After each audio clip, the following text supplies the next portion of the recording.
Hello everyone. जैसा कि आपको पता है कि हम लोग अपना डायनेमिक प्रोग्रामिंग की सीरीज़ लॉन्च कर चुके हैं, जिसमें हम लोग पैटर्न वाइज डायनेमिक प्रोग्रामिंग को सीख रहे हैं, राइट। और हमने अपनी इस सीरीज़ का नाम रखा है प्रलय सीरीज़। क्यों प्रलय सीरीज़ हमने नाम रखा है? क्योंकि यहाँ पे हम लोग क्वेश्चंस की भरमार करने वाले हैं और सारे पैटर्न्स पढ़ेंगे, बिल्कुल ईजी टू एडवांस और एक्सपर्ट लेवल तक। और लास्ट में हम लोग इसके मिसलेनियस क्वेश्चन भी करेंगे, ताकि हमें इंट्यूशन बिल्ड हो कि कौन सा पैटर्न अप्लाई हो रहा है इस वाले पर्टिकुलर क्वेश्चन पे, राइट। इसलिए मिसलेनियस क्वेश्चन भी करेंगे। तो ठीक। और अगर आपको पसंद आती है वीडियो तो बिल्कुल लाइक करें, सब्सक्राइब करें और अपने दोस्तों के साथ शेयर करें, ताकि इसमें कुछ भी नया सीखने को मिले तो आपके दोस्त लोग भी सीख पाएँ। तो बिना टाइम वेस्ट किए हम लोग स्टार्ट करते हैं अपना new problem, that is nth tribonacci number. ये जो प्रॉब्लम है बिल्कुल exactly same as Fibonacci number की है। जैसे हमने फिबोनेक्की नंबर किया था, बिल्कुल exactly similar as Fibonacci number है। अब वो देखो कैसे। जैसे फिबोनेक्की में क्या होता था, फिबोनेक्की सीरीज में क्या होता था कि आपको पता होता था, आपको बस first number that is 0th Fibonacci number and first Fibonacci number आपको पता होता था, that is 0th Fibonacci number is 0 and first Fibonacci number is 1। After that अगर आपको सेकंड जनरेट करना होता था तो क्या करते थे आप, 0 + 1 आप लास्ट के दो लेते थे और उसको प्लस करके नेक्स्ट बना देते थे। फिर जो भी आपको जनरेट करना होता था उसके प्रीवियस के दो लेते थे, या लास्ट के दो बोलो, आप उनको जनरेट करके बना देते थे। ऐसी सिमिलरली ट्रिबोनेक्की नंबर अगर हम देखें तो आपको 0th ट्रिबोनेक्की नंबर आपको पता होता है, that is 0। First tribonacci number आपको पता होता है, दैट इज 1। सेकेंड ट्रिबोनेक्की नंबर आपको पता होता है, दैट इज 1। सेकेंड ट्रिबोनेक्की नंबर 2 नहीं होता है, तो यहाँ पे आप गौर फरमाइएगा, सेकेंड ट्रिबोनेक्की नंबर आपका होता है 2, 1, राइट। और फिर आपका अगर आपको थर्ड फिबोनेक्की नंबर बनाना है तो इन तीनों का सम 0 + 1 + 1 दैट इज 2। अब आपको फोर्थ फिबोनेक्की नंबर बनाना है तो इससे पिछले तीन का सम दैट इज 2 + 1 3 + 1 दैट इज 4। अगर आपको फिफ्थ फिबोनेक्की नंबर बनाना है दैट इज 4 + 6 + 1 7। देखिए इससे पिछले तीन का सम। अगर आपको सिक्स्थ फिबोनेक्की नंबर बनाना है तो 7 + 4 11 + 12 13। बस सिंपल, देखिए बस ये आपका बन गया 7 फिबोनेक्की नंबर एंड ये this one is 8 Fibonacci number and so on. तो एक बार हम देख लेते हैं। फॉर एग्जांपल अगर आपको मान लो एक फंक्शन दिया हुआ है ट्रिप और उसमें आपको एक पैरामीटर दिया रहेगा इंट n। अब आपको मान लीजिए आपको nth ट्रिबोनेक्की नंबर निकालना है। nth ट्रिबोनेक्की नंबर निकालने के लिए आपको किसकी जरूरत पड़ती है? आपको Tn-1 की जरूरत पड़ेगी, आपको Tn-2 ट्रिबोनेक्की नंबर की जरूरत पड़ेगी, आपको Tn-3 ट्रिबोनेक्की नंबर की आपको जरूरत पड़ेगी, राइट।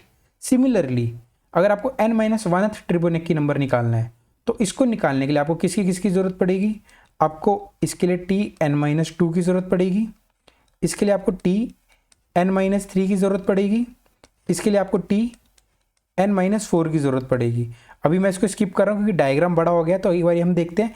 अगर आपको n-3 ट्रिबोनेक्की नंबर निकालना है तो आपको किन की जरूरत पड़ेगी? आपको Tn-4 ट्रिबोनेक्की नंबर की जरूरत पड़ेगी, आपको Tn-5 ट्रिबोनेक्की नंबर की जरूरत पड़ेगी एंड आपको Tn-6 ट्रिबोनेक्की नंबर की जरूरत पड़ेगी।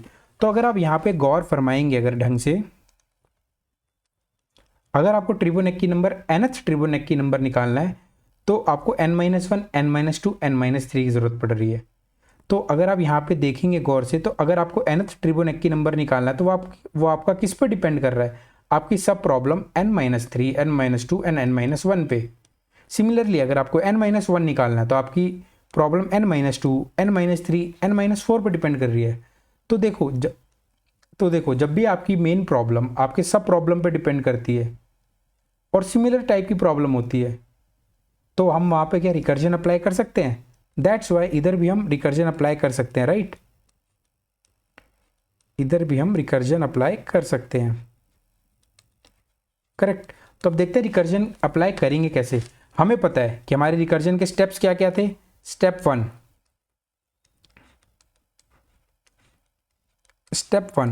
कि हमारी प्रॉब्लम से डिमांड क्या है। हमारी प्रॉब्लम से डिमांड क्या है? हमें एक फंक्शन दिया जाएगा ट्रिब, उसमें एक पैरामीटर पास किया जाएगा n, तो मुझे nth ट्रिबोनेक्की नंबर प्रिंट करना है या रिटर्न करना है, राइट। स्टेप टू हमारा क्या होता है? स्टेप टू हमारा होता है, अब हम अपना काम किससे करवाते हैं? रिकर्जन से। देखो मैंने आपको बताया भी था लास्ट वीडियो में, अगर आपने नहीं देखे तो प्लीज़ फॉलो करें ताकि आपका बेस स्ट्रांग हो जाए और आगे मैं जब भी डायरेक्टली हम इसको बार बार स्टेप्स नहीं लिखेंगे, डायरेक्टली सॉल्व करेंगे अगली बार से। ठीक है, तो अब देखिए मान लीजिए अब आपको nth ट्रिबोनेक्की नंबर निकालना है, तो आपको किस किस की ज़रूरत पड़ती है? n-1th ट्रिबोनेक्की नंबर की ज़रूरत, n-2nd ट्रिबोनेक्की की ज़रूरत एंड n-3rd ट्रिबोनेक्की की ज़रूरत, राइट। तो आप अब क्या बोलेंगे? रिकर्जन को बोलेंगे, भाई तू जा n-1 ट्रिबोनेक्की नंबर निकाल के ले आ, तू जा n-2 ट्रिबोनेक्की नंबर निकाल के ले दे और मुझे n-3 ट्रिबोनेक्की नंबर भी निकाल के दे दे। तो रिकर्जन, और आपको भरोसा रखना है कि रिकर्जन आपको निकाल के देगा। देन स्टेप थ्री क्या होता है? देखो हमने रिकर्जन से क्या मंगा लिया? n-1 tribonacci number, n-2 tribonacci number, n-3 tribonacci number हमने रिकर्जन से मंगा लिया और रिकर्जन ने ला के भी दे दिया। स्टेप 3 क्या होता है? अब हम स्टेप 2 से अपना आंसर बनाते हैं। स्टेप 2 से आंसर कैसे बनेगा? मान लो क्या ये मेरा फाइनल आंसर है? नहीं, मुझे तो nth ट्रिबोनेक्की नंबर निकालना है, तो मेरा फाइनल आंसर कैसे बनेगा? nth ट्रिबोनेक्की नंबर कैसे बनेगा? अगर मुझे n-1, n-2, n-3 पता है तो मुझे n-1th tribonacci number plus n-2 tribonacci number plus n-3 tribonacci number का सम करना पड़ेगा ना, तो मेरा फाइनल आंसर बन जाएगा, राइट। तो हम यही कर रहे हैं। अब आता है अगला स्टेप 4 जो कि सबसे इंपॉर्टेंट होता है। आपको पता है अगर आपने ये नहीं लिखा तो क्या हो जाएगा? आपका स्टैक ओवरफ्लो की एरर आ जाएगी। और बेस केस इधर क्या होगा? आप सोच के देखिए इधर बेस केस क्या होगा। पहले फिबोनेक्की नंबर में बेस केस क्या होता था? आप देखिए जरा, फिब में क्या होता था बेस केस? अगर हमारा if n is equal to 0 है और n इज इक्वल टू 1 है, तो मैं क्या रिटर्न कर देता था? मैं रिटर्न कर देता था n, राइट। ये है किसका बेस केस? फिबोनेक्की नंबर का। और बेस केस जनरली होता क्या है? बेस केस वो होता है जिसका आंसर हमें पता होता है, सबसे स्मॉलेस्ट प्रॉब्लम। तो देखो स्मॉलेस्ट प्रॉब्लम फिबोनेक्की में क्या थी कि यही होती थी कि हमें 0th फिबोनेक्की नंबर पता होता था एंड फर्स्ट फिबोनेक्की नंबर पता होता था। अगर कभी n इक्वल टू 0 हुआ तो मैं तब भी रिटर्न n कर देता था, तो क्या रिटर्न हो जाता वहाँ से? 0। हाँ, लेकिन कभी n इक्वल टू 1 हुआ तो मैं फिर भी रिटर्न n कर देता था, तो वहाँ से क्या रिटर्न हो जाता था? 1। लेकिन अब यहाँ पे देखिए, क्या आप ट्रिबोनेक्की नंबर के लिए क्या आप बेस केस ये लगा सकते हैं? If n is equal to 0 और n इज इक्वल टू 1 और n इज इक्वल टू 2, आप रिटर्न कर दो n। क्या ये बेस केस सही है? क्या ये बेस केस सही है? ये बेस केस गलत है। ये बेस केस क्यों गलत है? देखो n इक्वल टू 0 हुआ तो उसने n रिटर्न कर दी n, हाँ रिटर्न n इक्वल टू 0 का मतलब क्या है कि आपको 0th ट्रिबोनेक्की नंबर बताना है। तो 0th ट्रिबोनेक्की नंबर क्या होगा? 0, उसने n 0 रिटर्न कर दिया। n इक्वल टू 1, आपको फर्स्ट ट्रिबोनेक्की नंबर बताना है। तो n इक्वल टू 1 हुआ कभी, तो आपका फर्स्ट ट्रिबोनेक्की नंबर क्या होता है? उसने n रिटर्न कर दिया, दैट इज 1। अब आपका देखो, अब जैसे ही n इक्वल टू कभी 2 हुआ, कभी भी n इक्वल टू 2 हुआ और आपने क्या कर दिया? Return n equal to, it means आपको सेकंड ट्रिबोनेक्की नंबर बताना है और आपका सेकंड ट्रिबोनेक्की नंबर होता है क्या है? 1। लेकिन आपने क्या रिटर्न कर दिया? n। तो अब ये क्या रिटर्न कर देगा? ये 2 रिटर्न कर देगा यहाँ से, तो ये बेस केस गलत हो जाएगा। तो ट्रिबोनेक्की नंबर के लिए बेस केस कैसे बनेगा? अब आपको पता लग गया होगा। सिंपली ट्रिबोनेक्की नंबर के लिए क्या मैं बेस केस ऐसे बना सकता हूँ? आप सोच के देखिए, इफ n अगर मेरा इक्वल टू 0 हो गया और n इक्वल टू 1 है, तब तो मैं रिटर्न क्या कर दूं? तब तो मैं सीधा रिटर्न कर दूं n, क्योंकि देखो रिटर्न क्या कर दूं? n, right. और उसके बाद इफ कभी मेरा n इक्वल टू 2 हो गया, तब मुझे क्या रिटर्न करना है? तब मुझे रिटर्न करना है 1, राइट। मे बी अब आपको ये समझ में आया होगा कि ये बेस केस ऐसे क्यों कर रहे हैं। ये बेस केस अगर हमने डायरेक्ट ऐसे लिख दिया तो ये गलत हो जाएगा ट्रिबोनेक्की नंबर में। तो यही सबसे इंपॉर्टेंट पार्ट था, ठीक है। तो एक काम करिए आप, अब इसको कोड करिए। देखिए सबसे पहले मेरे को क्या चाहिए होगा? मुझे इंट trib1 चाहिए होगा, दैट इज trib1 व्हाट? मैं ट्रिबोनेक्की नंबर को कॉल कर लेता हूँ, दैट इज n-1 इंट। फिर मुझे क्या चाहिए होगा? trib2 चाहिए होगा, दैट इज ट्रिबोनेक्की मैं n-2 को कॉल कर लेता हूँ एंड इंट trib3 चाहिए होगा। देखो trib3 दैट इज, इसको इसके लिए मैंने क्या कर लिया, ट्रिबोनेक्की n-3 डाल के पास कर दिया। और मैं ये कौन सा स्टेप है, ये स्टेप 2 है कि मैंने क्या करा, अपने रिकर्जन को बोला भाई तू जो n-1 ट्रिबोनेक्की नंबर निकाल के दे दे, n-2 ट्रिबोनेक्की नंबर निकाल के दे दे और n-3 ट्रिबोनेक्की नंबर निकाल के दे दे। और मेरा फाइनल आंसर क्या बनेगा, आपको पता है फाइनल आंसर क्या बनेगा, trib1 plus trib2 plus trib3, right. और मैं क्या रिटर्न कर दूंगा, रिटर्न फाइनल आंसर। अब मुझे बेस केस भी इधर लगाना इंपॉर्टेंट है, और बेस केस हमने देखा क्या बनेगा, n = 0 है और n = 1 है, तो मैं क्या रिटर्न कर दूं, रिटर्न n कर दूं। इफ़ अगर मेरा n = 2 हो गया कभी, देखो बेस केस क्या होता है जो हमें पता होता है। तो अब अगर आप इस प्रॉब्लम को पढ़ोगे तो देखो आपको पता है कि T0 यानी 0th ट्रिबोनेक्की नंबर क्या है, 0, T1 that is first tribonacci number क्या है, 1, सेकेंड ट्रिबोनेक्की नंबर क्या है, दैट इज 1, राइट। तो अब आप क्या रिटर्न कर दोगे, यहाँ से रिटर्न 1 कर दोगे। तो हमें बस ये 3 पता होता था, लेकिन अब और अगर मुझे n+3 ट्रिबोनेक्की नंबर बनाना है तो मुझे Tn, n+1, n+2 एक कम करते जाओ। देखो n+1 पीछे जाओगे इससे तो n+2, 2 पीछे जाओगे तो Tn+1, एंड 3 पीछे जाओगे तो Tn पे पहुंच जाओगे। तो आपको Tn+3 ट्रिबोनेक्की नंबर बनाना है, तो आपको ये 3 का सम जो मैंने आपको प्रीवियसली बताया अभी, ये बिल्कुल करेक्ट है। अब आप इसको रन करके देखो क्या ये रन होता है। यहाँ पे आया आपके पास कंपाइलेशन आया, क्योंकि मैंने ट्रिबोनेक्की फंक्शन की स्पेलिंग गलत लिख दी है। तो देखिए आपका रन हो रहा है, और आप सबमिट करके देखिए यहाँ पे आपको आएगा टाइम लिमिट एक्सीड।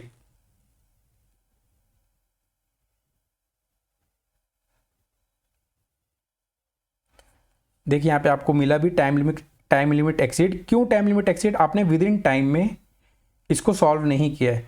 अभी के लिए फिलहाल मैं आपको बस जस्ट बता देता हूँ, जो भी आपने कोड लिखा है इसकी टाइम कॉम्प्लेक्सिटी है, जो भी आपने कोड लिखा है इसकी टाइम कॉम्प्लेक्सिटी है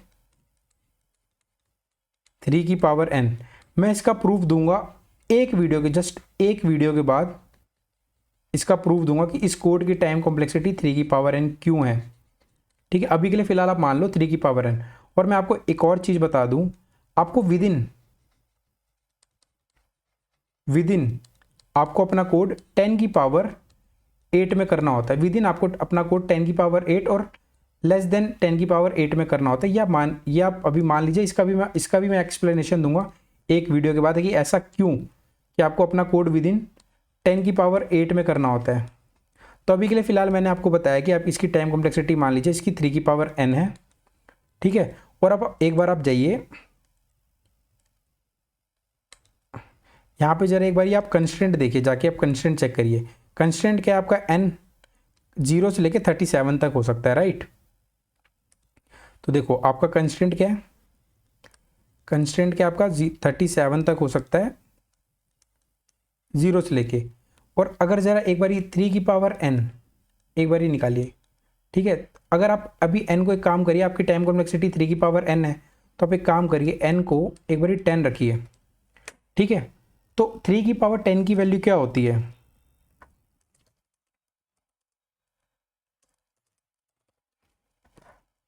थ्री की पावर 10 की वैल्यू अप्रॉक्सीमेटली होती है, देखिए इसकी वैल्यू अप्रॉक्सीमेटली होती है 59049, which is equal to 5 into, अगर मैं राउंड फिगर में लिखूं तो 5 इंटू 10⁴ है क्या ये। देखिए जब अगर आपका n = 10 हो गया, अगर आपको कभी बोल दिया कि आपको 10th फिबोनेक्की नंबर आपको निकाल के लाना है, तो आपने तो 5 इंटू 10⁴ ऑपरेशंस यूज़ कर लिए। और कभी आपको बोल दिया कि n = 20 निकाल के लाइए, हाँ, तो आपको कितनी टाइम कॉम्प्लेक्सिटी लग जाएगी, कितने ऑपरेशंस आप यूज़ कर लोगे। अभी हम इसको देखेंगे, इसको हम देखेंगे नेक्स्ट वीडियो में, तो आपको और क्लियर हो जाएगा। तो वो वीडियो ज़रूर देखिएगा, टाइम कॉम्प्लेक्सिटी की हमें विद इन 10⁸ में क्यों करना होता है, और इसकी टाइम कॉम्प्लेक्सिटी 3n क्यों है, उसका पूरा प्रूफ देखेंगे। तो अभी आप ये देखिए n = 20 हो गया कभी, तो आप तो इसको कर दोगे 5 इंटू 10⁴। अब एक ही बात है, 5 इंटू 10⁴, आप बोलोगे ऐसा क्यों लिखा, मैंने बोला 320 हो जाएगी टाइम कॉम्प्लेक्सिटी। तो इसको मैं कैसे लिख सकता हूँ, 310 इंटू 310 ऐसे लिख सकता हूँ। तो सिमिलरली इस 3 की पावर 10 इज अप्रॉक्सीमेटली 5 इंटू 10 की पावर 8, तो ये क्या हो जाएगा 5 इंटू 10 की पावर 4, तो इसकी क्या हो जाएगी, वो बन जाएगा 25 इंटू 10 की पावर 8। एंड इसको देखिए जरा 2.5 इंटू 10 की पावर 9। ये देखिए आपका जो ये है आपका, जब अगर आपको nth n इक्वल टू 20 दे दिया गया और आपको बोल जाएगा कि nth ट्रिबोनेक्की नंबर निकाल के लाओ, 20th ट्रिबोनेक्की नंबर निकाल के लाओ, तो आप इतने ऑपरेशंस का यूज़ कर लोगे। लेकिन आपको विद इन कितने ऑपरेशंस करना होता था, 10 की पावर 8 अप्रॉक्सीमेटली इतने में करना होता है, विद इन 10 की पावर 8 में। तो आपने ओवर ऑपरेशंस यूज़ कर लिए, इसलिए आपका TLE मार रहा है। ये सब इन डिटेल हम देखेंगे नेक्स्ट टू नेक्स्ट वीडियो में, राइट। इसलिए आपका यहाँ पे आ रहा है TLE। तो ज़रा देखिए एक बार यहाँ पे जाके कि टाइम लिमिट एक्सीड आया, n इक्वल टू 35 है, तो देखो n इक्वल टू 20 में ही TLE आ जा रहा है, तो n इक्वल टू 35 में तो TLE पक्के में आना ही है, राइट। तो अब हम क्या करें, एक बारी हम इसका कोड देखें, एक बारी इसका हम कोड देखें, एक बार ड्राई रन करते हैं हल्का सा। आपको पता है इसका ड्राई रन कैसे होगा, लेकिन स्टिल एक बारी हम ड्राई रन करते हैं। हम निकालते हैं n इक्वल टू 5 के लिए, ठीक है। एक बार ये कोड हम पेस्ट कर लेते हैं।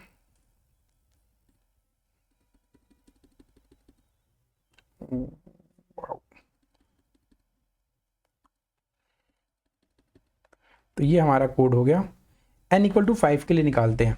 तो ठीक है, हमें मान लीजिए n में क्या मिलेगा, n में मुझे मिलेगा 5, ठीक है। मैंने क्या करा, देखो ट्रिबोनेक्की मैंने t इक्वल टू 5 मुझे मिला, सॉल्व करके लाओगे 5th ट्रिबोनेक्की नंबर क्या होता है।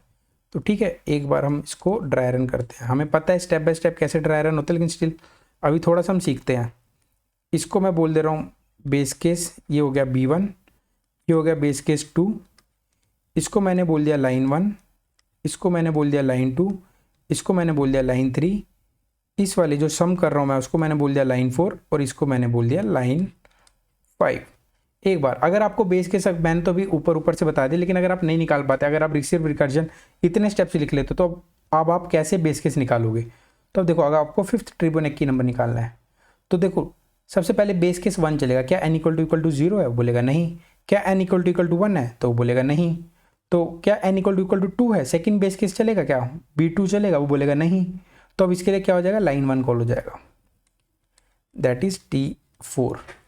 सिमिलरली देखिए B1 B2 जो लाइन है इसके लिए भी नहीं चलेगी 4 के लिए, क्यों, क्योंकि n इक्वल टू इधर 4 है। तो ये किसको कॉल कर लेगा, ये कॉल कर लेगा T इक्वल टू 3 को, ट्रिबोनेक्की 3 को। सिमिलरली ये किसको कॉल कर लेगा, ट्रिबोनेक्की 2 को। अब देखिए इसके लिए बेस केस 1 तो नहीं चलेगा, बट इसके लिए बेस केस 2 चल जाएगा। जैसे ही इसके लिए बेस केस 2 चलेगा, तो ये ट्रिबोनेक्की 3 ने कॉल करी थी ट्रिबोनेक्की 2 को, तो इसको क्या रिटर्न करेगा, इसको रिटर्न कर देगा 1। देखो हमें पता है ये 1 रिटर्न करेगा। अब इसके लिए क्या हुआ था, देखो इसके लिए देखो T3 के लिए B1 B2 चल चुके थे और T2 चल चुके थे। तो अभी किसको कॉल करेगा, अब ये किसको कॉल करेगा, T इक्वल टू 1 को, n-2 लाइन 2 से इसने कॉल किया। देखो ईच लाइन, ये लाइन क्या बता रही है कि मैंने लाइन 1 से कॉल कर लिया, ये लाइन 2 से मैंने कॉल कर लिया। तो T1 से क्या होगा, बेस केस 1 से, कि देखो क्या हो गया, n इक्वल टू 1 हो गया, तो बेस केस 1 से क्या रिटर्न कर देगा, बेस केस 1 से रिटर्न कर देगा 1, राइट, क्योंकि n इक्वल टू 1 है। तो ये आ गया, ठीक है जी। अब इसके लिए लाइन 2 ऑपरेट हो चुकी है। अब टॉप ऑफ द स्टैक पे क्या हो जाएगा, T3 बड़ा होगा, क्योंकि T1 रिटर्न करेगा तो वो स्टैक से पॉप हो जाता है, हमें पता है, ठीक है।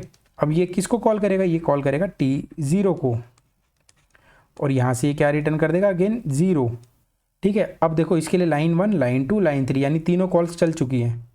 तो अब ये क्या करेगा, लाइन 4 से तीनों को ऐड करेगा, 1 + 1 दैट इज़ 2। देखो इसने ऐड किया 1 + 1 + 0 दैट इज़ 2। और लाइन 5 से रिटर्न किसको कर देगा, ट्रिबोनेक्की 4 को। ट्रिबोनेक्की 4 को इसने क्या रिटर्न किया, 2। और आप ये देखिए इसने 2 रिटर्न किया। इसके लिए लाइन 1 से कॉल हुई थी ना, लाइन 1 से इसने T3 को कॉल किया था, राइट। क्योंकि देखो अभी एक ही लाइन निकली है बाहर, एक ही शाखा या ब्रांच बोलो आप ट्री का, तो एक ही ब्रांच निकला है, तो यानी एक ही कॉल लगी है अभी फंक्शन से।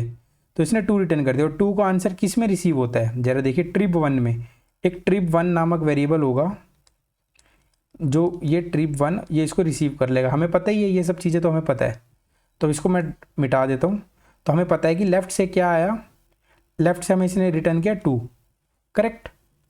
अब ये किसको कॉल करेगा, T4 T2 को कॉल करेगा, राइट।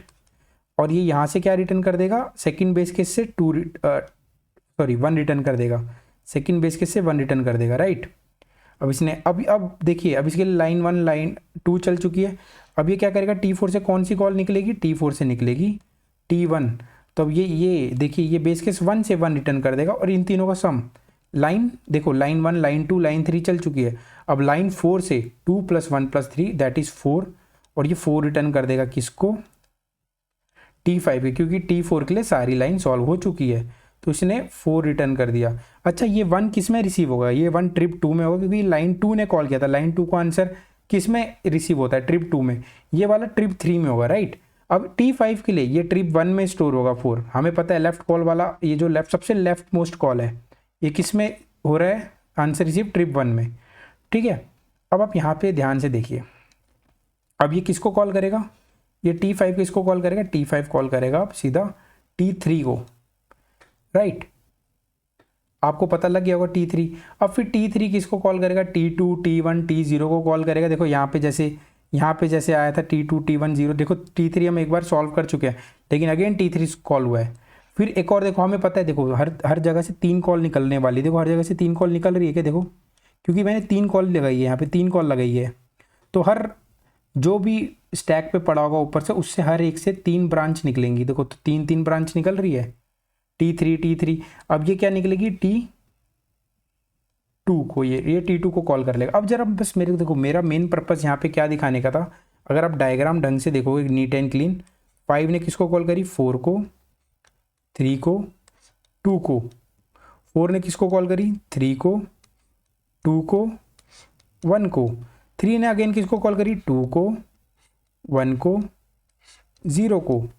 अब ये 3 किसको कॉल करेगा अगेन, ये अगेन 3 किसको कॉल करने वाला है, ये 2 को, ये 1 को, ये 0 को, और ये 2 किसको कॉल करने वाला है, ये 2 को तो किसी को कॉल नहीं करेगा, 2 खुद ही बेस केस है एक, ठीक है। तो लेकिन अब मैं पॉइंट यहाँ पे ये दिखाना चाह रहा हूँ, देखो 2 कितनी बार सॉल्व हो रहा है, 1 बार, 2 बार, 3 बार, और ये 4 बार।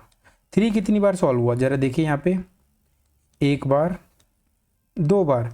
ऐसी अगर मैं कोई बड़ा नंबर ले लेता 7 8, तो उससे तो कितने सारे 3 4 2 ऐसे आते, लेकिन बस देखो इतने में ही हमें पता लग चुका है कि हमारी ओवरलैपिंग सब प्रॉब्लम्स है। देखो ओवरलैपिंग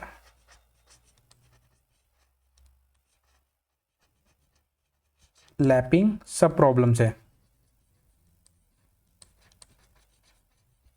ओवरलैपिंग सब प्रॉब्लम, इट मीन्स यहाँ पे डीपी लगेगी, यहाँ पे डीपी लगने वाली है, यानी हम एक काम करते हैं, हमने रिकर्जन तो लिख ही लिया है, हम इसको कर देते हैं मेमोराइजेशन। रिकर्जन को मेमोराइजेशन कैसे करते हैं, रिकर्जन से मेमोराइजेशन कन्वर्ट करने में हमारे पास 2 स्टेप्स आते हैं। 2 स्टेप्स क्या आते हैं, पहला कि हम चेक कर लें कि डीप एक 1D एरे बनाएंगे, एक 1D एरे पास कर देंगे, कितने लेंथ का 1D एरे बनाएंगे, सेम इधर भी n+1 लेंथ का बनेगा। अगर 0, अगर मैं 5th फिबोनाची नंबर निकाल रहा हूँ तो 2 3 4 5, देखो 1 2 3 4 5 6, क्योंकि देखो क्योंकि एरे का इंडेक्स स्टार्ट होता है 0 और मैं 5th फिबोनाची नंबर निकाल रहा हूँ, तो मेरे को 6 लेंथ का बनाना पड़ेगा, ताकि 5th इंडेक्स पे मैं 5th फिबोनाची नंबर सॉल्व कर पाऊँ, स्टोर कर पाऊँ। 4th इंडेक्स पे मैं 4th फिबोनाची नंबर स्टोर कर पाऊँ। तो सिमिलरली आप यहाँ पे देखिए, तो मेमोराइजेशन से 2 स्टेप्स निकलेंगे। 2 स्टेप्स पहले कौन से होते हैं, हम कॉल करने से पहले एक बार देख लें कि हमने क्या डीपी ऑफ n को पहले कभी सॉल्व किया है क्या। अगर पहले कभी सॉल्व किया होगा तो उसमें -1 नहीं पड़ा होगा, जिससे भी हमने इनिशियलाइज करवाया। मैं -2 से करवा दूं तो -2 नहीं पड़ा होगा उधर, राइट। तो डीपी ऑफ, अभी जैसे मैं फिलहाल के लिए मान लेता हूँ, मैंने डीपी ऑफ n में अपने डीपी एरे को -1 से इनिशियलाइज करवा रखा है। अगर मैं देखो 3 को कभी पहले सॉल्व करके आ चुका हूँ, लेट्स अज्यूम मैंने 3 को इधर पहले कभी सॉल्व कर लिया होगा, तो 3 का आंसर मैं इधर स्टोर कर लूँगा।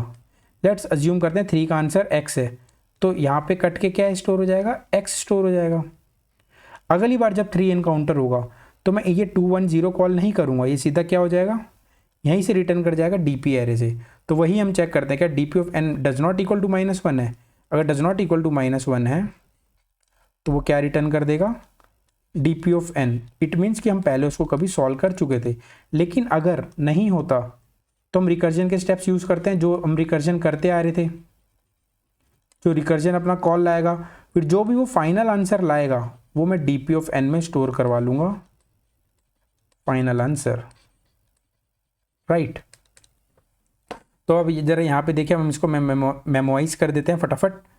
अच्छा, मेमोराइज करने के लिए एक काम आप यहाँ पे ये देखिए कि देखिए मैं इधर मैं डीपी एरे पास नहीं कर सकता, मैं इधर डीपी एरे पास नहीं कर सकता क्योंकि ये सिग्नेचर फंक्शन का यही है। तो इसके लिए मुझे एक अलग से एक फंक्शन बनाना पड़ेगा, that is helper function. Public int helper function एक मैं बना लेता हूँ जिसमें मैं पास कर लेता हूँ एन की nth फिबोनाची नंबर निकालना है, और एक पास कर लेता हूँ इंट टीपी। आपको एक बात ये भी पता है कि मैं इसको हैश मैप में भी स्टोर करवा सकता हूँ, ठीक है। तो मैं इधर कॉपी पेस्ट कर देता हूँ ये कोड, ये मैंने कॉपी पेस्ट कर दिया। और दूसरा यहाँ पे मैंने चेक कर लिया कॉल करने से पहले, अगर कभी मैंने डीपी ऑफ एन को मैंने कभी सॉल्व कर लिया होगा और इट मीन्स उसमें -1 नहीं पड़ा होगा, अगर मैंने कभी सॉल्व कर लिया होगा तो मैं रिटर्न सीधा डीपी ऑफ एन को कर जाऊँगा, वहीं से रिटर्न कर जाऊँगा, मैं फालतू की कॉल्स नहीं लगाऊंगा। तो आपको ओवरलैपिंग सब प्रॉब्लम्स दिखी, इसलिए आपको पता लगा यहाँ पे डीपी क्यों लग रही है। और यहाँ पे मैं क्या करूँगा, डीपी ऑफ एन में अगर मैंने सॉल्व नहीं किया होगा कभी तो ये कॉल होके आएगा, आंसर निकाल के लाएगा, और डीपी ऑफ एन में मैं क्या करवा लूँगा, फाइनल आंसर स्टोर। और यहाँ से फाइनल आंसर भी आप रिटर्न कर सकते हो, लेकिन आप एक काम करो, डीपी ऑफ एन ही रिटर्न करो, राइट।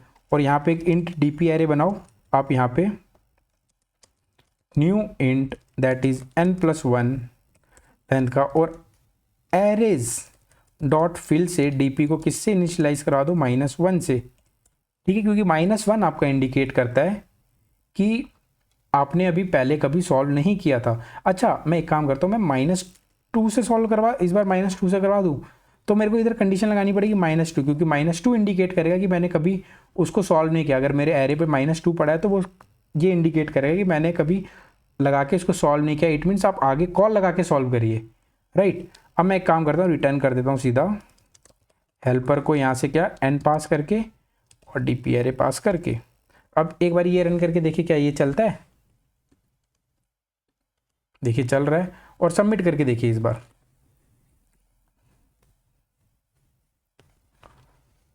बिल्कुल टाइम ले रहा है, क्या ये सबमिट होगा।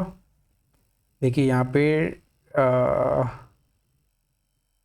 क्यों इसने वो कर दिया,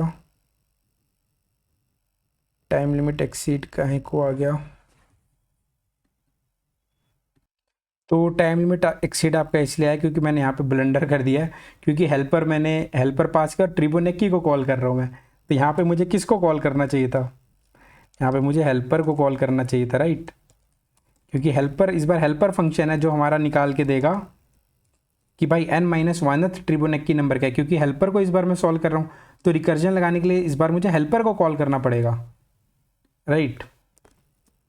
तो इस बार हेल्पर को कॉल करना पड़ेगा, ये ब्लंडर हो गया था मुझसे, मैंने ये चेंज करना मैं भूल गया था। तो इधर भी मैं डीपी पास कर देता हूँ और यहाँ पे, और देखिए इसलिए ये रन भी हो रहा था, इस बार ये रन भी हो रहा था। क्यों रन हो रहा था, इसलिए रन हो रहा था क्योंकि मैंने फिबोनाची को कॉल किया है और फंक्शन, और इधर एरर भी नहीं मिल रहा था। देखो अगर मैं हेल्पर कॉल करता और अगर मैं इधर डीपी नहीं लिखता तब मुझे एक एरर भी मिलेगा, देखना ये रन करके देखिए, आपको जैसे ही कंपाइल करोगे एक एरर मिलेगा भी आपको कि देखो वो बोल रहा है कि class solution can not be applied of given types, मतलब कि हेल्पर को डीपी पास करना जरूरी है, सिग्नेचर सेम होना चाहिए, ठीक है। तो उसमें सिग्नेचर तो उसके लिए सेम था क्योंकि इधर सिग्नेचर सेम एक ही पैरामीटर था और मैं एक ही पैरामीटर से, तो इसलिए गड़बड़ आपको मिल नहीं रही थी, तो यही ब्लंडर हुआ था हमसे। तो अब इसको रन करके देखिए, अभी आपका चल जाएगा और देखिए अब इसको सबमिट करिए, आपको समझ में आ गया कि यहाँ पे हेल्पर से क्यों चेंज होगा, क्योंकि आपको रिकर्जन को इस बार हेल्पर के थ्रू कॉल कर रहे हो, राइट। इस बार आप हेल्पर फंक्शन को बोलोगे भाई तू जा n-1th फिबोनाची नंबर निकाल के दे दे, n-2nd फिबोनाची नंबर निकाल के दे दे, n-3rd फिबोनाची नंबर निकाल के दे दे। अब आपको पता ही है ईच नंबर को आप एक बार सॉल्व कर रहे हो, तो इस केस में आपकी टाइम कॉम्प्लेक्सिटी मेमोराइजेशन के केस में कितनी हो जाएगी, order of n। And space complexity कितनी हो जाएगी, सबसे बड़ी बात ये होती है, एक तो स्टैक स्पेस की टाइम आपकी यूज़ होगी, स्टैक स्पेस यूज़ होगा, stack space for what, recursion call run करने के लिए आपके लिए स्टैक स्पेस यूज़ होगा। देखिए जैसे जो मैंने आपको फिबोनाची में करके दिखाया था कि उसके लिए आपके स्टैक स्पेस यूज़ होगा, राइट। तो अब आपका स्टैक स्पेस यूज़ होगा तो उसकी टाइम कॉम्प्लेक्सिटी हो जाएगी कितनी, ऑर्डर ऑफ n प्लस और जो आपने डीपी एरे भी तो बनाया है खुद से, उसका भी ऑर्डर ऑफ एन, राइट। तो ये वाली ये हो जाएगी space complexity for memorisation code. इसको भी हम आगे डिटेल में देख लेंगे कि कैसे प्रूफ भी कर लेंगे, ओके। और आपको पता है और उसकी रिकर्जन की कितनी आ रही है, दैट इज 3 की पावर n। ये किसका है, रिकर्जन की। इसका भी हम आगे प्रूफ देखेंगे, ठीक है। अब एक काम करते हैं, अब देखते हैं टेबुलेशन। अब देखते हैं टेबुलेशन। टेबुलेशन के भी मैंने स्टेप्स आपको फिबोनाची में बताए थे, और अगर आपने वीडियो नहीं देखी है तो प्लीज़ जाके देखें उसको, क्योंकि मैं स्टेप्स नहीं लिखूंगा यहाँ पे। तो टेबुलेशन में फर्स्ट स्टेप क्या होता है, स्टेप 1, पहले तो आप मेमोरी असाइन करिए, मेमोरी बनाइए, ठीक है। मैं n=6 के लिए सॉल्व कर रहा हूँ। मेरे को मान लीजिए मेरे को n=6, एक काम करते हैं, मैं n=7 के लिए सॉल्व करता हूँ। मुझे 7th फिबोनाची नंबर बनाना है, तो मैं कितने लेंथ का एरे बनाऊंगा, n+1 लेंथ का, ठीक है। तो मैंने n+1 लेंथ का एरे बना दिया, यानी 8 लेंथ का एरे मैंने बना दिया। 0 1 2 3 4 5 6 7 एंड दैट इज 8, ठीक है। मैंने ये बना दिया अब आपके लिए, ठीक है। अब इसकी इंडेक्सिंग कर देते हैं। स्टेप 1 हमारा यही था ना कि पहले मेमोरी असाइन करेंगे, मेमोरी बनाएंगे कि हमें 1D एरे लगने वाला है कि 2D एरे लगने वाला है कि 3D एरे, जो भी लगने वाला है, तो टेबुलेशन हम वैसे बना लेंगे, राइट, ठीक है जी। हमने बना लिया। अब हम क्या करेंगे, हम बॉक्स में क्या स्टोर करने वाले हैं, दैट इज स्टेप 2। हम वो बताएंगे स्टेप 2 कि बॉक्स में क्या स्टोर करने वाले हैं। हम थर्ड इंडेक्स वाले बॉक्स में, थर्ड इंडेक्स वाले बॉक्स में हम क्या स्टोर करने वाले हैं कि थर्ड ट्रिबोनेकी नंबर क्या है, थर्ड ट्रिबोनेकी नंबर। ऐसे ही 7th इंडेक्स वाले बॉक्स पे हम क्या स्टोर करेंगे कि 7th ट्रिबोनेकी नंबर क्या है। सिमिलरली हमें n=7 के लिए बनाना था, मैंने 9 लेंथ का एरे यहाँ पे बना लिया है, जो कि गड़बड़ हो गई है। तो एक काम करते हैं, n=8 के लिए ही सॉल्व कर लेते हैं, राइट, उसको चेंज नहीं करते, n=8 के लिए ही सॉल्व कर लेते हैं। 8th ट्रिबोनेकी नंबर निकालना है। तो अब आपको 8th इंडेक्स पे क्या पड़ा होगा कि 8th ट्रिबोनेकी नंबर क्या है, ये आप स्टोर करने वाले हो स्टेप 2 में। स्टेप 2 में हमने क्या कर लिया, बट बॉक्स में क्या स्टोर करने वाले हैं ईच इंडेक्स पे, हमने वो बना लिया, राइट, करेक्ट जी। तो बस स्टेप 3, स्टेप 3 हमारा क्या होता था, हम देखते थे सबसे स्मॉलेस्ट प्रॉब्लम कहाँ पे है। सबसे स्मॉलेस्ट प्रॉब्लम हमारी यहाँ पे है, ठीक है। अब आप बोलोगे यहाँ की सबसे स्मॉलेस्ट प्रॉब्लम ये क्यों है, ये क्यों नहीं सबसे स्मॉलेस्ट प्रॉब्लम है। स्मॉलेस्ट प्रॉब्लम सबसे ये इसलिए है क्योंकि हमें इसका आंसर पता है। स्मॉलेस्ट प्रॉब्लम वही होती है जिसका आंसर हमें पता है कि 0th ट्रिबोनेकी नंबर होता है 0, फर्स्ट ट्रिबोनेकी नंबर होता है 1, सेकेंड ट्रिबोनेकी नंबर होता है 2, ठीक है। और लार्जेस्ट प्रॉब्लम किस तरफ है, लार्जेस्ट प्रॉब्लम इस तरफ है। ये हो गया स्टेप 3, हमने ये भी एनालाइज कर दिया कि स्मॉलेस्ट प्रॉब्लम किधर है, लार्जेस्ट प्रॉब्लम किधर है। अब आता है स्टेप 4। अब आप करोगे ट्रैवर्स, एरे को ट्रैवर्स करोगे और अपना पीस बाय पीस आंसर बनाते रहोगे। अच्छा अब देखो जरा, अब आपको थर्ड ट्रिबोनेकी, थर्ड इंडेक्स पे क्या स्टोर करना है, थर्ड ट्रिबोनेकी नंबर क्या है। तो अब थर्ड ट्रिबोनेकी नंबर बनाने के लिए आपको किसकी ज़रूरत है, second tribonacci number, first tribonacci number and 0th tribonacci number की आपकी ज़रूरत है। तो देखो आपने तो ऑलरेडी पहले भर रखा है ना, आपका लूप यहाँ से लगना स्टार्ट होगा, क्योंकि देखो ऑलरेडी आप third 0 first and second tribonacci number आप स्टोर कर लोगे। और मैंने गलती से यहाँ पे 2 लिख दिया, आपका सेकंड ट्रिबोनेकी नंबर होता है 1, करेक्ट। आपको पता है सेकंड ट्रिबोनेकी नंबर होता है 1, तो ठीक है। आपको थर्ड ट्रिबोनेकी नंबर निकालने के लिए आपको किसकी जरूरत पड़ी, dp(2). देखिए अगर आप dp(3) भर रहे हो, dp(3) भर रहे हो तो आपको किसकी जरूरत पड़ी, dp(2) plus dp(1) plus dp(0), क्योंकि आप ये ऑलरेडी भर चुके हो, तो इन सबका सम करोगे आप क्या, 0 + 1 + 1 दैट इज 2। अब आपको फोर्थ ट्रिबोनेकी नंबर निकालना है। तो फोर्थ ट्रिबोनेकी नंबर निकालने के लिए आपको किसकी जरूरत पड़ेगी, आपको जरूरत पड़ेगी देखो dp(3) plus dp(2) plus dp(1), right. अब आप अब आप देखिए, आपने पिछले आइट्रेशन में थर्ड ट्रिगोनोमेट्री नंबर आपने ये सॉल्व कर लिया था। देखिए तो अब आपको 3, अब ऐसा कुछ नहीं है कि इधर कुछ उटपटांग वैल्यू पड़ी होगी, जो एक्चुअल वैल्यू पड़ी है, इसलिए पीस बाय पीस आपका आंसर बनता है। जो एक्चुअल वैल्यू होगी थर्ड ट्रिगोनोमेट्री नंबर की वो इधर पड़ी हुई। तो मैं इसको प्लस कर दूं, 2 + 1 3 + 1 दैट इज 4। अब देखो फिफ्थ ट्रिगोनोमेट्री नंबर निकालने के लिए मुझे फोर्थ ट्रिगोनोमेट्री नंबर की जरूरत है, थर्ड ट्रिगोनोमेट्री नंबर की जरूरत है एंड सेकंड ट्रिगोनोमेट्री नंबर की हमें जरूरत है।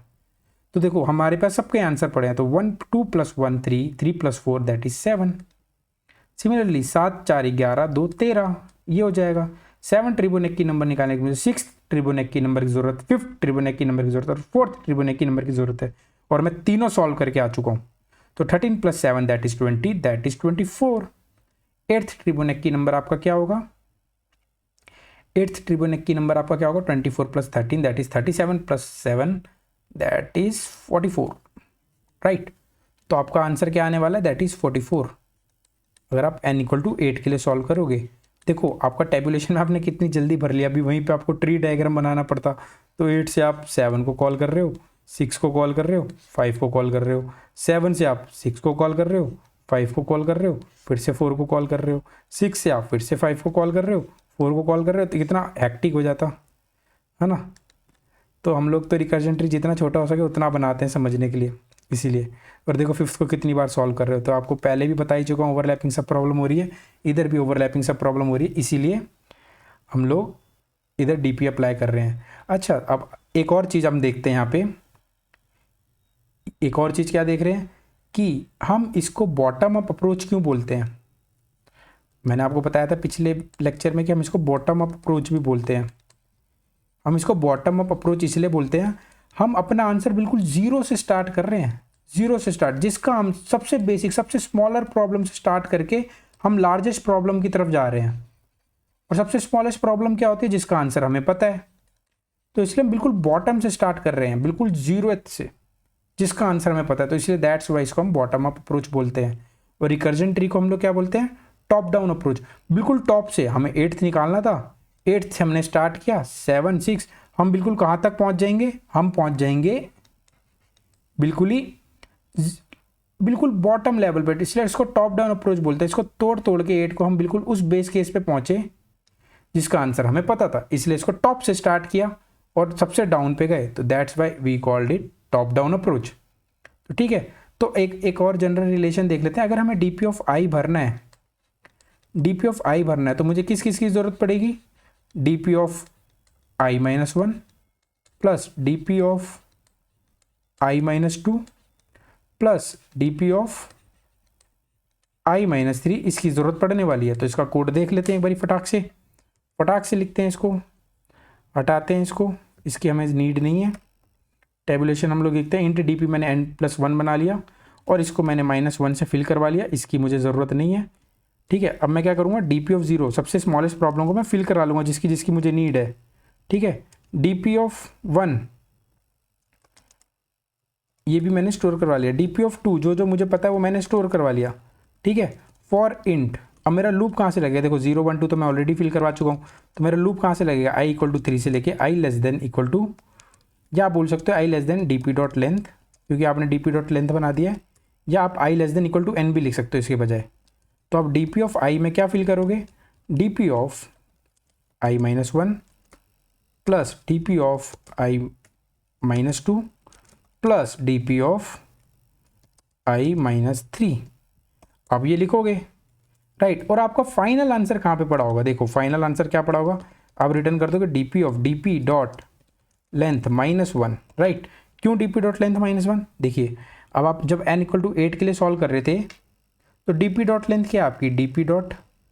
आपने n+1 लेंथ का बनाया, तो dp.length क्या थी आपकी? 9। ठीक है, 9 थी ना, देखो ये 9 लेंथ थी।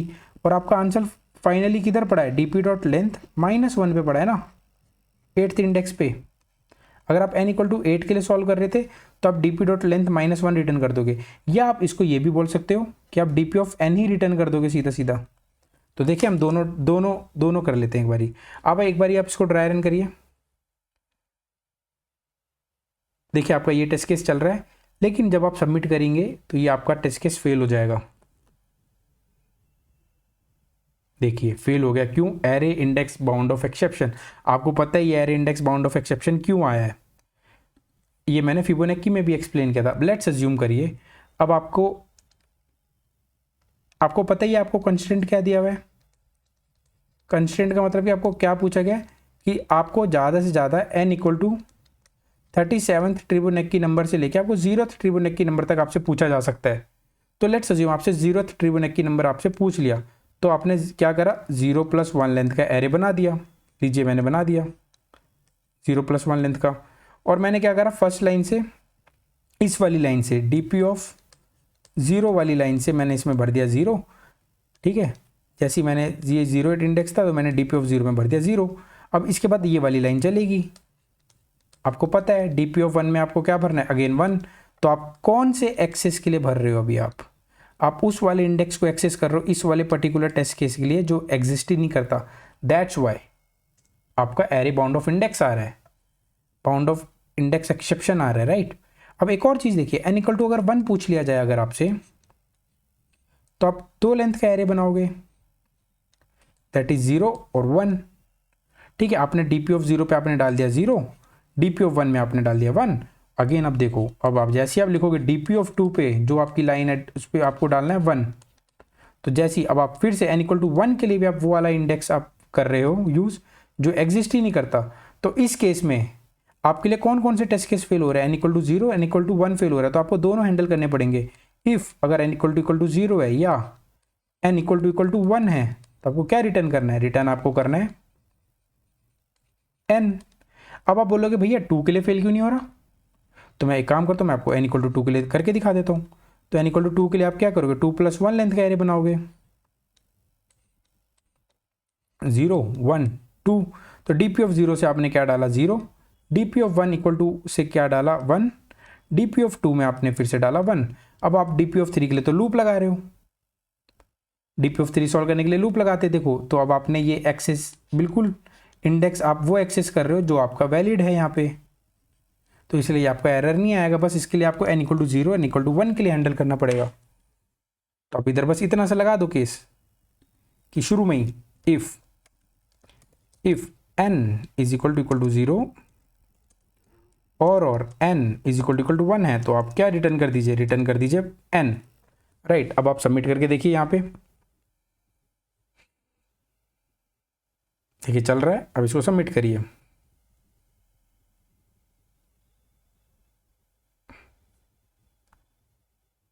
बिल्कुल सबमिट भी हो रहा है, मतलब यानी हमारा टेबुलेशन भी करेक्ट वर्क कर रहा है, हमारा मेमोराइजेशन भी करेक्ट वर्क कर रहा है। कर तो हमारा रिकर्जन भी करेक्ट वर्क कर रहा था, लेकिन उसने टीएलई मार दिया। अब आपको पता है कि उसने टीएलई क्यों मार दिया, और उसका प्रूफ हम देंगे नेक्स्ट टू नेक्स्ट वीडियो में, तो आप ज़रूर देखें। अब एक काम करें, सिमिलरली अब एक काम करते हैं हम लोग यहाँ पे स्पेस ऑप्टिमाइजेशन भी देख लें लगे हाथ। तो हम लोग स्पेस ऑप्टिमाइजेशन देखने से पहले एक चीज़ देखते हैं, दैट इज़ टेबुलेशन की टाइम कॉम्प्लेक्सिटी। अगर आप टेबुलेशन की टाइम कॉम्प्लेक्सिटी पे गौर फरमाएंगे तो आप पाएंगे कि आपने बस एक फॉर लूप यूज़ किया है, राइट। और फॉर लूप आपका वर्स्ट केस में क्या हो सकता है, आपका n तक रन करेगा, 1 से लेके वर्स्ट केस में n तक रन करेगा। वैसे तो हमने देखा है कि हमारा 3 से लेके n तक रन कर रहा है लूप। तो अगर हम इसको वर्स्ट केस में n is very very high, तो हम वर्स्ट केस में मान सकते हैं कि हमारी टाइम कॉम्प्लेक्सिटी कितनी होगी, कितने आइट्रेशन परफॉर्म होंगे, just order of n iterations perform होने वाले हैं। स्पेस कॉम्प्लेक्सिटी कितनी होगी, जस्ट इसके लिए स्पेस कॉम्प्लेक्सिटी के लिए आपने बस एक डीपी एरे यूज़ किया है जो कि ऑर्डर ऑफ n+1 लेंथ का है। तो इसको भी हम राउंड फिगर में क्या बोलते हैं, ऑर्डर ऑफ n। अगर आप टेबुलेशन कोड की अगर टाइम कॉम्प्लेक्सिटी की बात करें तो वो भी ऑर्डर ऑफ n है, स्पेस कॉम्प्लेक्सिटी की बात करें तो वो भी ऑर्डर ऑफ n है, राइट। और लेकिन अगर आप यहाँ पे गौर फरमाएंगे तो स्पेस टेबुलेशन में आपने कोई रिकर्जन स्टैक यूज़ नहीं किया है, तो इसका आपका रिकर्जन स्टैक का स्पेस आपका बच रहा है, ठीक है। लेकिन अगर अभी आपको मे भी समझ में नहीं आया होगा कि मैं क्या आइट्रेशंस की बात कर रहा हूँ, तो इसलिए नेक्स्ट टू नेक्स्ट वीडियो आपके लिए बहुत इंपॉर्टेंट बन जाती है अगर आपको टाइम कॉम्प्लेक्सिटी के बारे में नहीं पता है, क्योंकि मैं वहाँ पे रिकर्जन की टाइम कॉम्प्लेक्सिटी निकालने का प्रूफ दूंगा। जैसे कि जो मैंने अभी बोला आपको कि रिकर्जन में इसके लिए टाइम कॉम्प्लेक्सिटी 3 की पावर n होगी, तो 3 की पावर n क्यों होगी उसका पूरा प्रूफ दूंगा, मैथमेटिकल प्रूफ, राइट। तो इसलिए आपको नेक्स्ट टू नेक्स्ट वीडियो देखना जरूर बनता है, और आपको वहाँ पे बहुत सारे कंसेप्ट खुलेंगे, और वहाँ पे मैं एक और प्रूफ दूंगा कि एक और चीज़ बताऊंगा कि आपको विद इन 10 की पावर 8 क्यों करना होता है, राइट, कोड अपना। और अगर आप 10 की पावर 8 से ऊपर, चाहे आप अगर आप 10 की पावर 9 से ऊपर अगर आप अपना कोड लिखते हैं तो आपका टीएल मार देता है, उसका भी रीज़न मैं बताऊंगा। तो इधर आपको वर्स्ट केस में आपको पता लग गया होगा कि आपका फॉर लूप बस n तक रन कर रहा है, तो n आइट्रेशंस परफॉर्म होंगी, तो उसके लिए टाइम कॉम्प्लेक्सिटी आपका order of n and space complexity आपका ऑर्डर ऑफ n+1, और आपने कोई भी रिकर्जन स्टैक यूज़ नहीं किया है, तो इसलिए आपके रिकर्जन स्टैक की टाइम कॉम्प्लेक्सिटी और स्पेस कॉम्प्लेक्सिटी यहाँ पे काउंट नहीं होगी इन टैबुलेशन। हम टैबुलेशन की बात कर रहे हैं अभी। अब देखते हैं हम स्पेस ऑप्टिमाइजेशन कैसे करेंगे। लेट्स अज्यूम हमसे प्रॉब्लम में दिया गया कि n = 6 फिबोनाची नंबर हमें बता दो, ठीक है जी। एक बार देखते हैं हम टैबुलेशन में कैसे करते थे। हम लोग टैबुलेशन में क्या करते, एक डीपी एरे बनाते 6+1 लेंथ का, दैट इज 7 लेंथ का एरे हम लोग बनाते, राइट। तो ठीक है, हम लोग इस 7 लेंथ का एरे बना लेते हैं,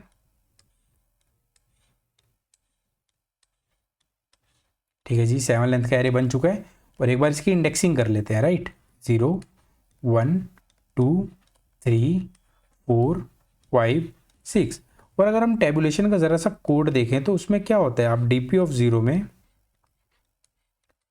0 फिल कर देते हो, डीपी ऑफ 1 में 1 फिल कर देते हो, और डीपी ऑफ 2 में भी आप 1 फिल कर देते हो। उसके बाद आप लगाते हो लूप, फॉर लूप, कहाँ से लेके i = 3 से लेके i <= n तक फॉर लूप लगाते हो। और अपना डीपी ऑफ i कैसे अपडेट करते हो, डीपी ऑफ i आप अपडेट करते हो, डीपी ऑफ i यानी ith फिबोनाची नंबर निकालने के लिए आपको i-1 plus DP of i-2 plus DP of i-3 Fibonacci number की ज़रूरत पड़ने वाली है। और हमें पता है i-1 इंडेक्स पे i-1th फिबोनाची नंबर हमारा पड़ा होगा, राइट, ये हमने देख लिया पीछे। तो एक काम देखिए, अब यहाँ पे आप एक बात समझिए, सबसे इंपॉर्टेंट कंसेप्ट जो कि मैंने फिबोनाची में भी आपको बताया था। अगर आपने वो वीडियो नहीं देखी है तो जाके आप देखिए, ताकि आपको और अच्छे से समझ में आए, ठीक है। अब आप यहाँ पे एक कंसेप्ट समझिएगा, क्या कंसेप्ट, पॉइंट इज आपको एट द एंड सॉल्यूशन में बस n = 6 फिबोनाची नंबर बताने की, n = 6 फिबोनाची नंबर आपको प्रिंट करना है, राइट। एट द एंड आपको, अगर मान लीजिए n = 7 दिया रहता तो एट द एंड आपको 7th फिबोनाची नंबर बताना होता। अगर आपको n = 8 दिया होता, at the end 8th Fibonacci number बताना होता।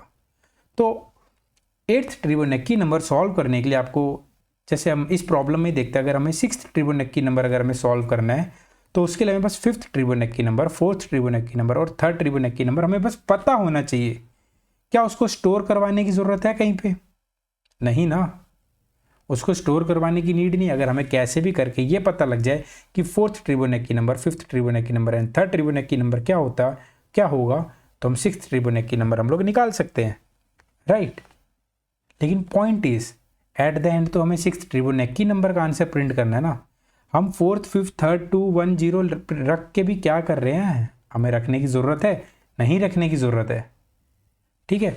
तो अब इसको आप कन्वर्ट करिए स्पेस ऑप्टिमाइजेशन में कैसे। देखिए, आपको पता है कि सबसे पहले लूप आपका i = 3 से ही चलेगा, तो i = 3 से लूप चलाना है। तो आपको जब i = 3 के लिए सॉल्व हो रहा होगा, यानी आप 3rd फिबोनाची नंबर जब आप निकाल रहे होगे, उसके लिए आपको 2nd Fibonacci number, 1st Fibonacci number and 0th Fibonacci number की ज़रूरत पड़ेगी। तो उसके लिए आप एक काम करिए ना, 0th फिबोनाची नंबर को मैं बोल रहा हूँ previous 3rd previous, and 1st Fibonacci number को बोल रहा हूँ 2nd previous, and 2nd Fibonacci number को बोल रहा हूँ 1st previous. But for which number, पर फॉर 3rd फिबोनाची नंबर, अगर हम 3rd फिबोनाची नंबर सॉल्व कर रहे हैं तो उसके लिए मैं सेकेंड वाले इंडेक्स को बोल रहा हूँ, that is P1, that is previous 1 first previous, and that is P2, that is second previous, and 0 is that is P3 for 3rd। अगर मैं 4th इंडेक्स की मैं बात करता हूँ तो फोर्थ इंडेक्स के लिए फर्स्ट P1 क्या हो जाएगा, फोर्थ इंडेक्स के लिए P1 हो जाएगा मेरा थर्ड इंडेक्स वाला, और सेकंड प्रीवियस क्या हो जाएगा, सेकंड प्रीवियस हो जाएगा that is P2, and third previous हो जाएगा that is first tribonacci number हमारा हो जाएगा P3। तो हम एक काम करते हैं, हम लोग P3 में prev3 मैंने एक वेरिएबल बनाया दैट इज prev3, उसमें मैंने स्टोर करवा लिया 0, एक वेरिएबल बनाया prev1, उसमें मैंने स्टोर करवा लिया 1 दैट इज फर्स्ट प्रीवियस की वैल्यू क्या है, फर्स्ट प्रीवियस का मतलब फर्स्ट ट्रिबोनेकी नंबर जब मैं i=3 के लिए सॉल्व कर रहा हूँ उसके लिए मैंने स्टोर करवा के रख लिया। और इसलिए dp(2) को सेम सिमिलरली मैंने इसके लिए बनाया prev, इसको prev2 बोलेंगे, इसको prev1 बोलेंगे। तो एक बार इसको मिटा के साफ लिख देते हैं, prev2 मैंने स्टोर करवा लिया दैट इज 1, एंड prev1 मैंने dp(2) की जगह prev1 एक वेरिएबल में स्टोर करवा लिया 1। अब मैं i=3 के लिए मुझे सॉल्व करना है, तो देखो सबसे पहले i=3 के लिए तो लूप चलेगा कहाँ तक, इस बार i<n तक चलने वाला है लूप, ये तो हमें पता है। अब आप देखिए यहाँ पे जरा कि मैं जब i=3 के सॉल्व कर रहा हूँ तो मेरा करंट अभी क्या हो गया, करंट हो चुका है 3, थर्ड, मैं अभी i=3 का मतलब क्या, मैं थर्ड ट्रिबोनेकी नंबर के लिए सॉल्व कर रहा हूँ, राइट। तो करंट मेरा क्या हो जाएगा that is P1 plus P2 plus P3, right. अब आप इसको ऐड कर दीजिए that is 0 plus 1 plus 1 that is 2। अब आप यहाँ पे देखिए, क्योंकि आपको पता है, क्योंकि देखो P3 में हमारा 0 पड़ा है, P2 में हमारा 1 पड़ा है, P1 में भी हमारा 1 पड़ा है, तो हमने कर दिया लो। अब देखिए क्या आपका आंसर यहाँ पे खत्म हो चुका है, नहीं, हमें तो i=6 के लिए निकालना था, हमें तो सिक्स्थ ट्रिबोनेकी नंबर निकालना था। अगर मुझे सिक्स्थ ट्रिबोनेकी नंबर निकालना है तो मुझे i=4 पे रन जाना पड़ेगा। i=4 के लिए मुझे, अब आप सोच के देखिए i=4 के लिए अगर मैं कर दूंगा सीधा current P1 plus P2 plus P3, तो अगेन आ जाएगा क्या मेरे पास 0 plus 1 plus 1 that is equal to 2, which is wrong. And why it is wrong, क्योंकि हम i=4 सॉल्व करने के लिए यानी फोर्थ ट्रिबोनेकी नंबर निकालने के लिए हम लोग कौन से प्रीवियस का यूज़ कर रहे हैं, जो कि थर्ड ट्रिबोनेकी नंबर निकालने के लिए जो प्रीवियस हमने डिफाइन किया था ये वाला, उसके लिए यूज़ करें। जबकि i=4 के लिए प्रीवियस क्या होना चाहिए था, इसके लिए i=4 के लिए प्रीवियस होना चाहिए था थर्ड इंडेक्स वाला, फर्स्ट प्रीवियस होना चाहिए था थर्ड इंडेक्स वाला, एंड फर्स्ट सेकंड प्रीवियस होना चाहिए था सेकंड इंडेक्स वाला, एंड थर्ड प्रीवियस होना चाहिए था आपका फर्स्ट इंडेक्स वाला। तो इट मीन्स हमें यहाँ से एक बात समझ में आती है कि जब भी अगर मैं कोई आइट्रेशन के लिए मैंने एडिशन कर दी, अगर मैंने कोई आइट्रेशन के लिए मैंने अगर निकाल लिया, इट मीन्स मुझे अपने पॉइंटर्स को शिफ्ट करने की ज़रूरत है। क्यों शिफ्ट करने की ज़रूरत है, अदरवाइज अगर मैं अपने पॉइंटर्स को अपडेट नहीं करूँगा तो वो पुरानी वैल्यूज़ ही फेच करेगा, पुरानी वैल्यू से गलत ट्रिबोनेकी नंबर निकाल के देगा। तो अब मेरा पॉइंटर्स कैसे शिफ्ट होगा, आप सोच के देखिए। i=3 के लिए तो मैंने सॉल्व कर लिया है, ठीक है, i=3 के लिए मैंने यहाँ पे सॉल्व कर लिया, बट अब मैं जब i=4 के लिए सॉल्व करूँगा, जब i=4 के लिए जब मैं सॉल्व कर रहा हूँ और मैंने अगर डायरेक्ट गलती से अगर डायरेक्ट मैंने सिर्फ P1 P2 P3 बिना अपडेट करे मैंने लिख दिया तो इधर भी 2 फिल हो जाएगा। तो मुझे P1 P2 P3 अपडेट करने की ज़रूरत है। तो आप सोच के देखिए, जो आपका P3 जो पहले P3 था यानी प्रीवियस 3 जो आपका पहले था वो अब क्या बन जाएगा P2। क्यों, क्योंकि आप सोच के देखिए प्रीवियस 3 में आपको P2 डालना पड़ेगा। क्यों डालना पड़ेगा, यहाँ पे पॉइंट आता है कि आपको प्रीवियस 3 में P2 क्यों डालना पड़ेगा, क्योंकि फोर्थ आइट्रेशन के लिए थर्ड प्रीवियस आपका P2 बन रहा है। तो इसलिए आपको P3 और मैं प्रीवियस 3 में क्या स्टोर कर रहा हूँ, प्रीवियस 3 में मैं ये स्टोर कर रहा हूँ कि मेरा थर्ड प्रीवियस क्या होगा किसी पर्टिकुलर इंडेक्स के लिए, किसी पर्टिकुलर जनरल इंडेक्स के लिए। तो प्रीवियस 3 में मैं क्या डालूंगा, प्रीवियस 3 में मेरे को डालना पड़ेगा prev2। सिमिलरली prev2 में मुझे क्या डालना पड़ेगा, दैट इज prev1, क्योंकि देखो जो सेकंड प्रीवियस है, सेकंड प्रीवियस फोर्थ के लिए सेकंड प्रीवियस क्या बन गया अगली आइट्रेशन में, P1 वाला बन गया। और लेकिन अब ये देखिए फर्स्ट प्रीवियस क्या है आपका, जो मैंने जिस आइट्रेशन में जो मैंने फर्स्ट प्रीवियस हमारा क्या हो जाएगा, जो मैंने सॉल्व किया है करंट वाला, जो मैंने सॉल्व किया है, देखिए करंट वाला इससे पहले वाला 3 की जो वैल्यू आई है, थर्ड ट्रिबोनेकी नंबर की जो वैल्यू आई है वो फर्स्ट प्रीवियस बनेगी क्या, तो इसलिए prev1 में मैं डाल दूंगा करंट। और हमें पता है हमारा फाइनल आंसर पड़ा होगा prev1 पे।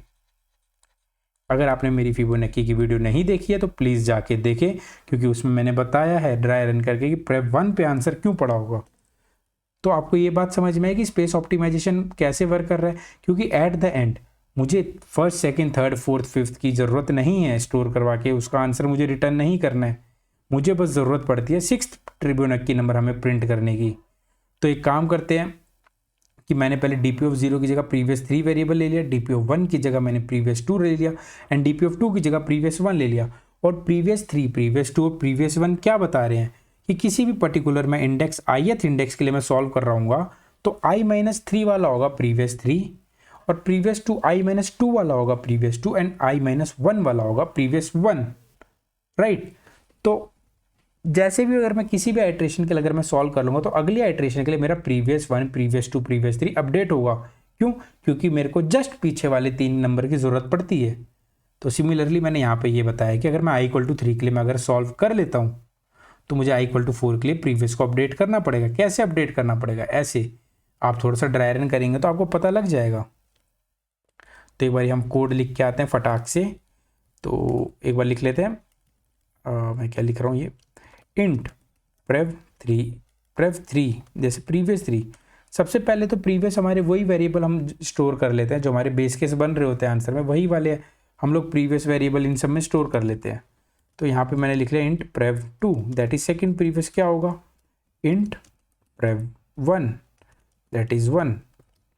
अब मेरा लूप कहाँ से कहाँ तक चलेगा, इंटू i=3 से लेके i<n तक i++। और अब मुझे पता है मुझे करंट फिबोनाची नंबर मुझे निकालना है। अगर मुझे करंट फिबोनाची नंबर मुझे निकालना है, अगर मुझे करंट फिबोनाची नंबर निकालना है तो मुझे किसकी ज़रूरत पड़ेगी, prev1 plus prev2 plus prev3, क्योंकि i=3 के लिए जब सॉल्व हो रहा होगा तो सबसे पहले करंट फिबोनाची नंबर ये आ गया। ठीक है जी। अभी i=4 नहीं पहुंचा, इससे पहले i=4 पहुंचे तो मुझसे पहले मुझे अपने प्रीवियस को अपडेट करना पड़ेगा। और मैं प्रीवियस को अपडेट कैसे करूंगा, prev3 में मैं क्या डाल दूंगा, prev2 में मैं क्या डाल दूंगा, prev1, और prev1 में मैं क्या डाल दूंगा, prev1 में मैं डाल दूंगा करंट। और मुझे पता है मेरा फाइनल आंसर किस में पड़ा होगा, रिटर्न prev1। तो अब इसको रन करके देखिए, आपका कोड रन होगा, ये देखिए बिल्कुल रन हो रहा है। बट आप जब सबमिट करेंगे तो आपका सबमिट फेल हो जाएगा, आपका आंसर गलत हो जाएगा। इसके एक्सप्लेनेशन मैंने आपको फिबोनाची में भी दिया है। अब ये आपका फेल क्यों हुआ, अब ये फेल आपका इसलिए हुआ कि अब मान लीजिए अगर आपका n=0 होता, n=0, अगर आपको 0th फिबोनाची नंबर आपको बताना होता तो एक बार आप इस कोड को एनालाइज करिए। यहाँ पे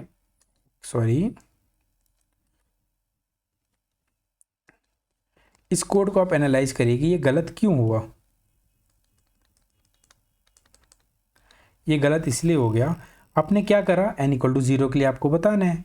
तो अब यहाँ पे आप जरा चाहिए गौर फरमाइए, आपने क्या करा, एक प्रीवियस 3 नामक वेरिएबल में आपने 0 स्टोर करवा लिया, प्रीवियस 2 नामक वेरिएबल में आपने 1 स्टोर करवा लिया एंड प्रीवियस 1 नामक वेरिएबल में आपने 1 स्टोर करवा लिया, राइट। तो अब आपका i=3 से लूप चलना स्टार्ट हुआ और i इस बार n क्या है हमारा, i<= चेक करेगा 0, क्या ये कंडीशन ट्रू होगी, तो बोलेगा नहीं जी ये कंडीशन तो ट्रू नहीं है। हाँ, तो वो फॉर लूप में तो घुसेगा ही नहीं, एंटर नहीं करेगा और सीधा क्या रिटर्न कर देगा, prev1।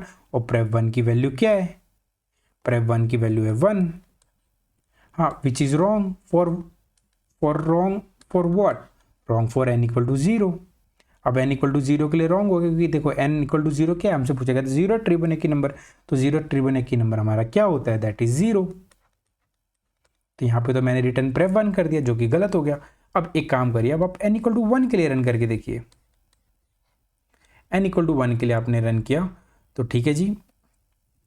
अब आपका क्या हो जाएगा, अब आप यहाँ पे जरा देखिए ध्यान से कि आपने P3 में आपने स्टोर करवा रखा है 0, P2 में आपने स्टोर करवा रखा है 1 एंड P1 में आपने स्टोर करवा रखा है दैट इज 1, राइट। अब आपने क्या करा, i=3 से अगेन लूप लगाया और आपने चेक किया i<=1 है क्या, तो बोलेगा नहीं जी, तो फिर से फॉर लूप में नहीं घुसेगा। बट इस बार क्या करेगा, वो रिटर्न करेगा prev1 रिटर्न करेगा which is equal to correct for what, अगर n=1 है, अगर मेरा प्रीवियस 1 और सॉरी n=1 है तो मेरे लिए 1 रिटर्न होना चाहिए था, तो वो रिटर्न क्या कर देगा, यही रिटर्न कर देगा prev1 दैट इज 1, जो कि करेक्ट हो गया। लेकिन अब n इक्वल टू 2 के लिए चेक करिए, n इक्वल टू 2 के लिए क्या सही आंसर आएगा? देखिए n इक्वल टू 2 के लिए भी सही आंसर आएगा। क्यों? क्योंकि आपका P3 में तो 0 है, P2 में आपका 1 है, P1 में आपका 1 है। ठीक है, अब आपने क्या करा, n equal to 2 loop check किया, क्या i इक्वल टू 3, क्या i less than equal to n that is 2 है क्या? तो बोलेगा नहीं है। हाँ, तो फॉर लूप में तो घुसेगा नहीं, बट स्टिल उसने प्रेप 1 रिटर्न कर दिया। प्रेप 1 क्या है? प्रेप 1 की वैल्यू तो 1 ही है। तो और सेकंड फिबोनाची नंबर के लिए भी उसने क्या रिटर्न कर दिया? n इक्वल टू 2 के लिए उसने रिटर्न 1 ही कर दिया, तो जो कि हमें 1 ही चाहिए था। बट बस ये टेस्ट किसके लिए फंस रहा था? That is n equal to 0 के लिए फंस रहा था। n इक्वल टू 3 के लिए तो लूप से ही चलेगा। n इक्वल टू 3 अगर मुझे निकालना पड़ेगा तो 3 less than 3 equal to less than equal to 3 है क्या? तो बोलेगा हाँ जी है, तो लूप में घुस जाएगा। तो i इक्वल टू 3 से तो हमारा लूप ही चेक कर रहा है, लेकिन उससे पहले जो लूप नहीं चेक कर रहा था वहाँ पे हमारा टेस्ट केस फंस रहा था। तो अगर मैं बस सबसे पहले इनिशियली मैं अगर ये लिख दूँ इफ n इक्वल टू 0, तो आप सिंपली रिटर्न कर दो 0। तो क्या आप ये रन करेगा? आप सबमिट करके देखिए, तो बोल रहा है यस आपका रन हो रहा है। आप एक और काम कर सकते हैं, आप सारे बेस केस ही हैंडल कर दीजिए सीधा, जो आपको पता है फॉर सेफर साइड आप सारे बेस केस हैंडल कर दीजिए। जैसे मैंने रिकर्जन में लिखा था, if n is equal to 1, n is equal to 2, तो आप रिटर्न कर दीजिए 1, तब भी आपका चलेगा। ये आप सबमिट करके देखिए, तब भी आपका चल रहा है, राइट जी। देखिए बिल्कुल चल रहा है। और मतलब आपको स्पेस ऑप्टिमाइजेशन भी समझ में आया होगा, और स्पेस ऑप्टिमाइजेशन इससे बहुत ज़्यादा डिटेल में मैंने समझाया फिबोनाची में। तो प्लीज़ जाके आप फिबोनाची ज़रूर देखें कि ताकि आपकी इंट्यूशंस क्लियर होती रहे। और अगर आपको कुछ भी नया सीखने को मिला है, और अगर आपको मेरा टीचिंग स्टाइल या पढ़ाने का तरीका बिल्कुल base by base intuition develop करते हुए अगर आपको अच्छा लग रहा है, तो प्लीज़ चैनल को सब्सक्राइब करें और सपोर्ट करें, और अपने दोस्तों के साथ भी शेयर करें ताकि उनको भी नया सीखने का मौका मिले, राइट। Thank you.